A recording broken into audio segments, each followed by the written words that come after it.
তোকেও বলি ছোট ভাই,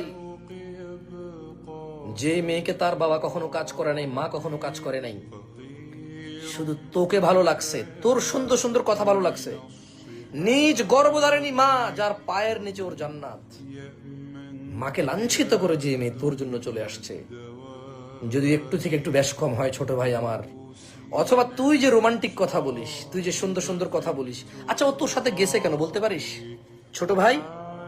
তোর প্রেমিকা নিজ গর্ভধারিণী আর নিজ জন্মদাতা পিতাকে ছেড়ে তোর সাথে গেছে কেন বলতে পারিস? কারণ তোর ওর সাথে কথা বলার সুযোগ হয়েছিল।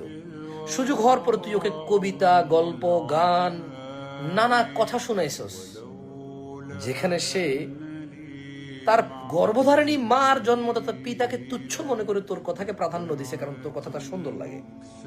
ধারণা করতো তুই যখন বিদেশ যাবি, ধারণা করতো তুই যখন চাকরিতে যাবি, ধারণা করতো তুই যখন বাসা থাকবি না, তোর বউ যখন ফেসবুকে বসবে বা মোবাইলে বসবে, কোনো আড্ডায় বসবে, কোনো দোকানে যাবে, পরিচিত কোনো খালতো ভাই বিদেশ থেকে আসছে, ছোট দেখছে ওকে, বা অনেক আগে ওকে পছন্দ করতো, ও হালকা পছন্দ করতো, একটু ধারণা করতো যখন ওই ছেলে গল্প বলবে, গান গাইবে, ওকে নিয়ে কবিতা লিখবে,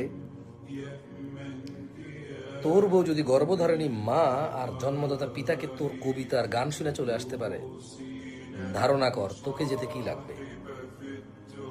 ছোট ভাই তুই একটু বিবেক খাটা। দুইটা দুশ্চরিত্র লোক মিলে কি সংসার করবে বলতো আমাকে? দুইটা দুশ্চরিত্র লোক মিলে কি সংসার করবে আমাকে বলতো ভাই? জন্ম দিবে কাকে? কোন সন্তানকে জন্ম দিবে? দুইটা দুশ্চরিত্র লোক, তাও আবার পরিবারবিহীন।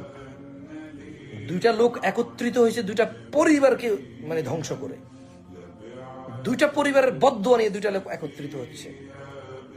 একটু ধারণা কর, এই দুইটা জেনাকারী, দুইটা বদচরিত্র, দুইটা দুশ্চরিত্র লোক, এই দুইটা বদাখলাক আর বিবেক শূন্য বর্বর আর জঙ্গলি জানোয়ার হৃদয়ের আকাঙ্ক্ষাকে যে দমন করতে জানে না, এমন দুইটা লোক পেলে কি সংসার করবে আমাকে বলতে?